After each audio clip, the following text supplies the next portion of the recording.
بسم الله الرحمن الرحيم الحمد لله والصلاة والسلام على رسول الله. We continue reading from Imam Al-Ghazali's The 99 Beautiful Names of God, Al-Maqsad Al-Asna في شرح أسماء الله الحسنى, translated by David Borel and Nazir Bahir. We are at the beginning of the paragraph that begins with "in like manner" on page 70. And this is a rather a long entry because it included names number 12, 13, and 14. Al-Khaliq, Al-Bari, Al-Musawwir. In like manner, one should understand the reason why the stars are on high while earth and water are below. Of course, this is relative. It's a perception for the first of all, السماوات والكواكب والأرض. Then he referred first, in the paragraph before, then he referred to علو الكواكب وتصفل الأرض والماء. Now, if we talk about الكواكب and الأرض, and really, ultimately even the stars,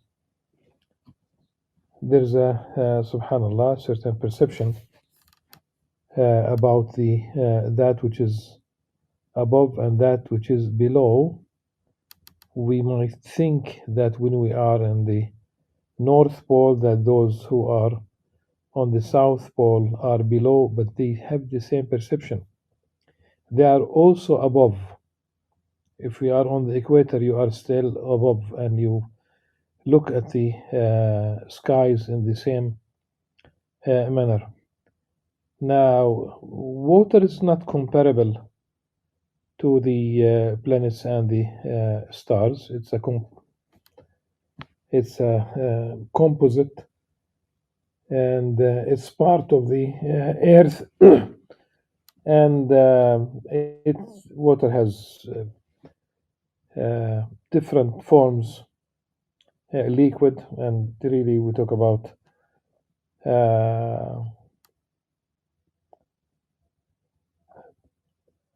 gravitational forces, even when we talk about the earth, when we talk about the stars, when we talk about the galaxy, there are gravitational forces.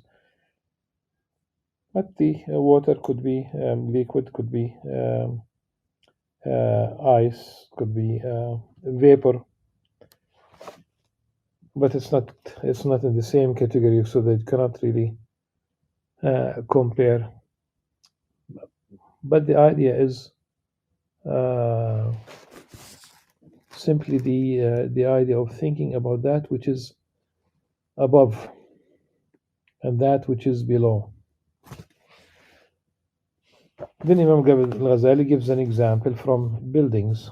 So in like manner, one should understand the reason why the stars are on high while earth and water are below, as well as the kinds of order operative in the vast sectors of the universe.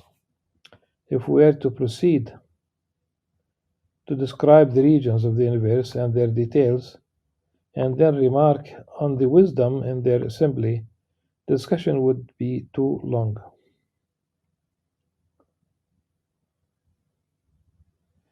Everyone who has a more abundant knowledge of these details has a greater comprehension of the meaning of the name Al-Musawwir. And this arrangement and conception is found in every part of the world, however small, and all the way to the ant and the atom.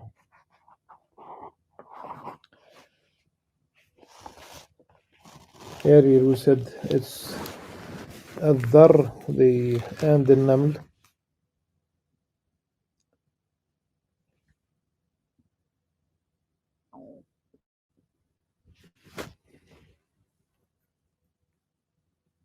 because after he mentions the ant and this is the English translation, of course, the ant and the atom, and even in every one of the ant's organs. Then, and I know that there are scholars who read it, who read it الذرة. It's possible, but the one before الذر والنمل indicating the very small beings, insects in this case. But since he returns to talking about every organ amongst the organs of the ant, and again, probably it should have been الذر. Wallahu alam. But it's possible that it's the الذر as a possibility. Indeed, a prolonged discussion would be needed to explain the form of the eye,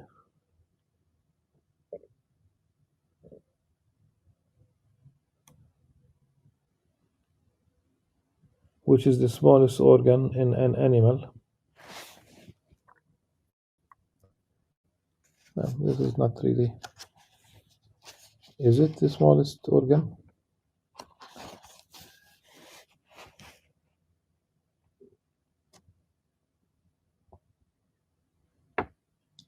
Yet whoever does not know the layers of the eye and their number, their dispositions, shape, capabilities, colors, and the sense of wisdom,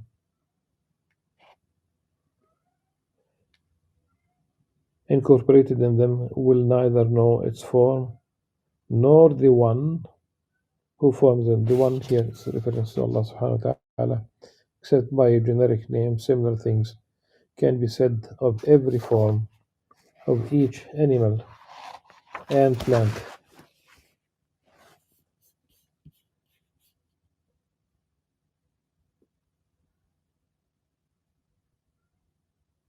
Even of every part of each animal and plant.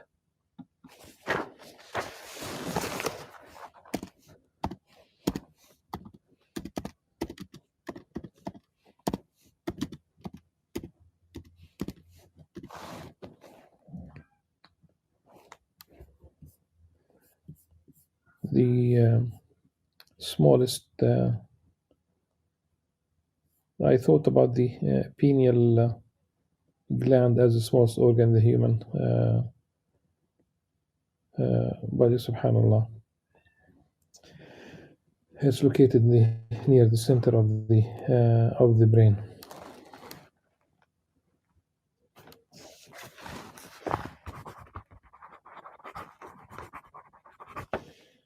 Councilman's share in this name lies in acquiring in his soul the form of existence of each thing with respect to its disposition and arrangement, until he comprehends the organization of the universe and its arrangement throughout as though he were actually looking at it, and then descends from the whole to details, looking on the human form, especially its body and bodily members.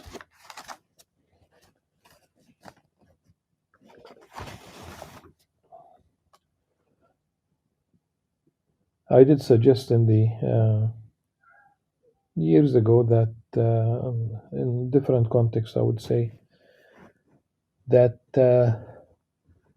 students of Islamic studies, especially those who go to kind of classical colleges or schools, need to study human physiology, they need to study human psychology, they need to study sociology, they need to study by minimum astronomy, so that they would make sense when they talk about the lunar month and whether it's Ramadan or not. And then again, the certain aspects of the human physiology. Okay. Especially if they are going to venture into, especially men who are going to venture and speak about women conditions including postpartum conditions, menstruation, and other stuff.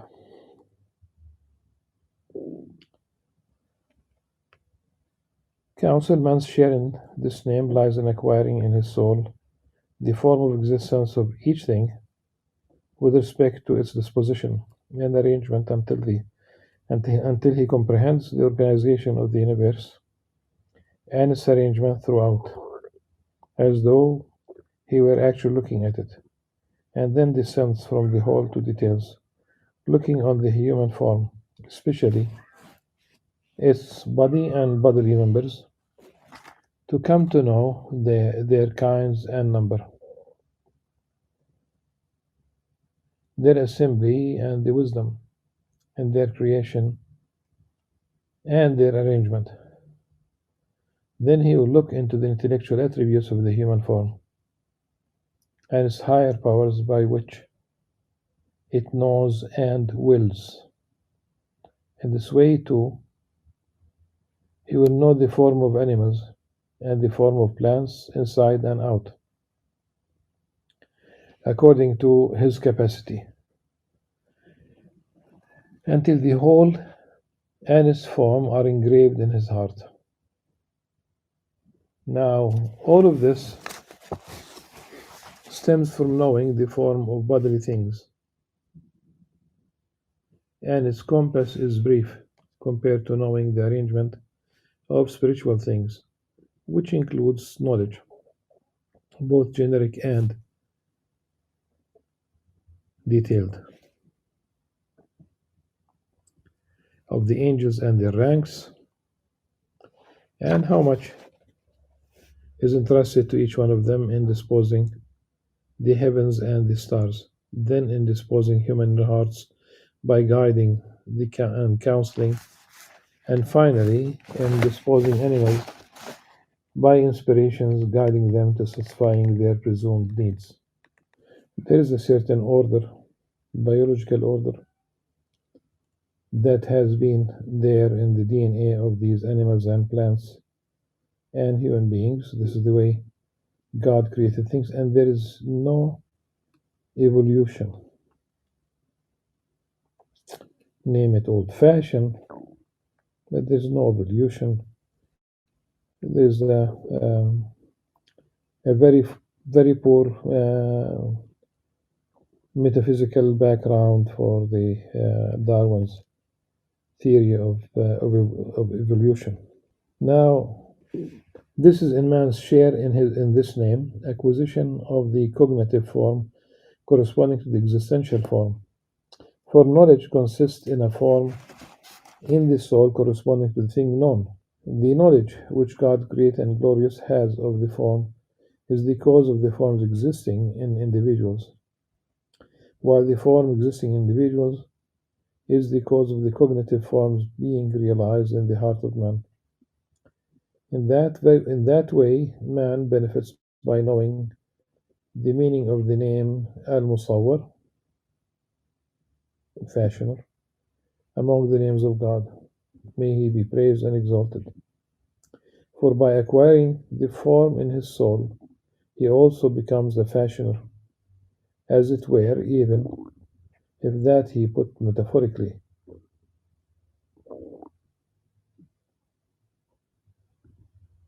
For in point of fact, these cognitive forms only occur within him by the creation of God the Most High, by his invention, not by one's own activity, but rather by one striving to be exposed to the outpouring of the mercy of God the Most High upon him. For God, great and glorious, changes not what is in a people until they change what is in themselves. And this people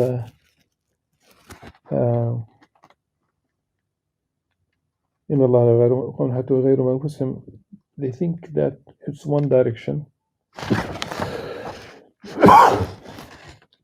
moving from that which is negative, bad, rejection, etc., to align themselves with the will of Allah subhanahu wa ta'ala, of course, as much as possible. Okay. But again, the reverse order is part of this verse. People might be doing well, everything is okay, but then that would change. That would change if they change their hearts, and the hearts are changed, drifting away from Allah subhanahu wa ta'ala, then things change too.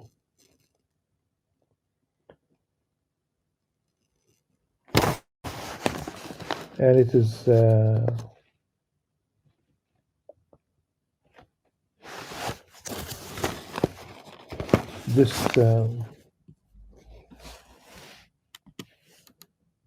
this verse is used, I would say, quite often. People know that they should change. They should change their hearts. This cannot be the case. For example, right now we talk about 2 billion people, 2 billion Muslims. 2 billion Muslims. That's 1/4 of humanity, and they have been taken for a ride. I mean, look at what's going on right now, and they are not taken seriously. Some leaders are striving to make a difference, but in general, they don't, because they are disunited. They don't have the power. This verse is followed by a hadith, and the hadith of the Prophet ﷺ: Your Lord has gifts of His mercy for you throughout the days of your life, so expose yourselves to them. The hadith is, the chain of narrators is weak. Okay. According to As-Suyuti.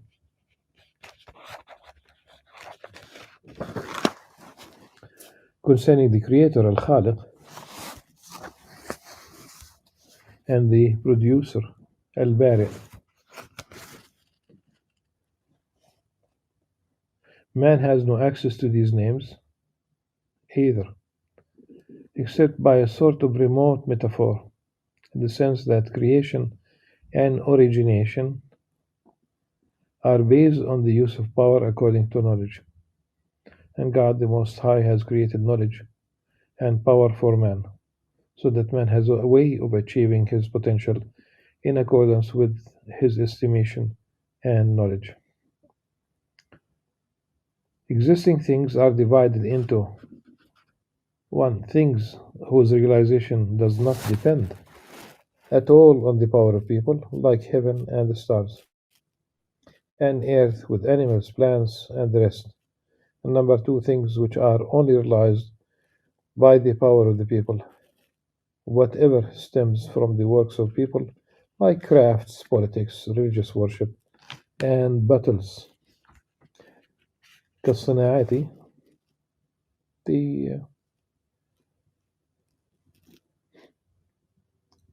it might be, of course, it does entail crafts, but industries. والسياسات والعبادات والمجاهدات.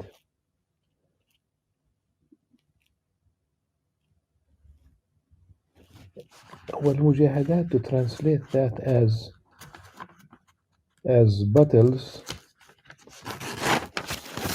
is problematic, because the next, immediately the sentence after that indicate a different meaning. Battles, had the Arabic word been ma'arik, then it could be battles, but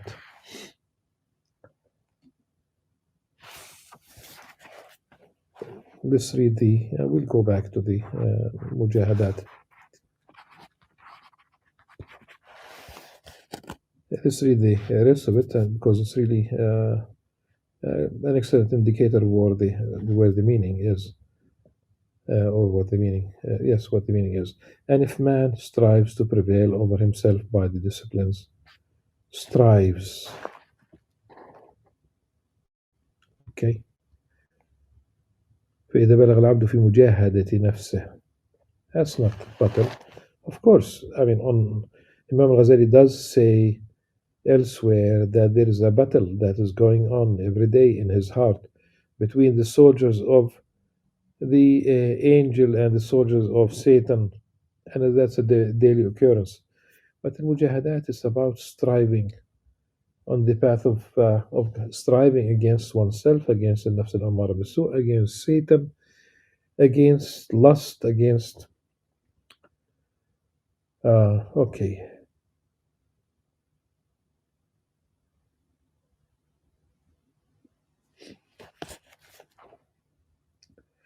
And if man strives to prevail over himself by the disciplines appropriate to governing his soul and governing creatures, so that he reaches the point where he distinguishes himself by discovering things not discovered before, and he is thereby empowered to undertake them and interest others in them. He will be an inventor with regard to what did not previously exist. So it is said of the one who devised chess that he devised and invented. He devised and invented it because he devised what was not there before. However, the devising of something devoid of good is not among the attributes of praise. This is now, if we talk about chess, um, this is a problem for people who do not know chess and do not know chess well enough, because it could train you to plan ahead, many steps ahead. Some people, they just don't plan at all. When we talk about their life, they have no plans. There is no long-term plan. There is no short-term plan. They don't arrange basically things in that fashion. That's not okay.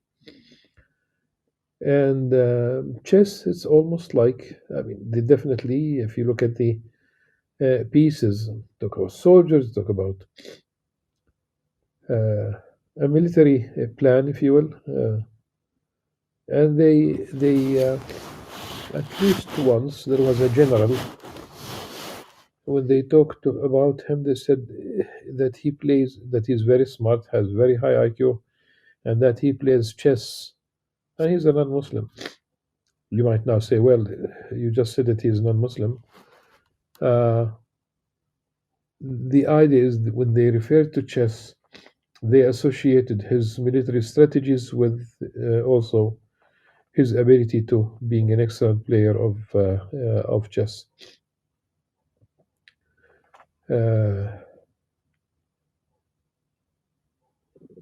When you move the army around, in reality, you plan things, you anticipate, you think, at least you expect, you anticipate that your enemy will move their soldiers and pieces, if you will, in a certain way. There are classical plans. There are classical plans that are being implemented, and that should not be the case. That should not be the case, like Schwarzkopf in Iraq. He used a plan that was used in North Africa, in Carthage, and a BC plan, if you will. People should not be naive enough, and they should have anticipated everything.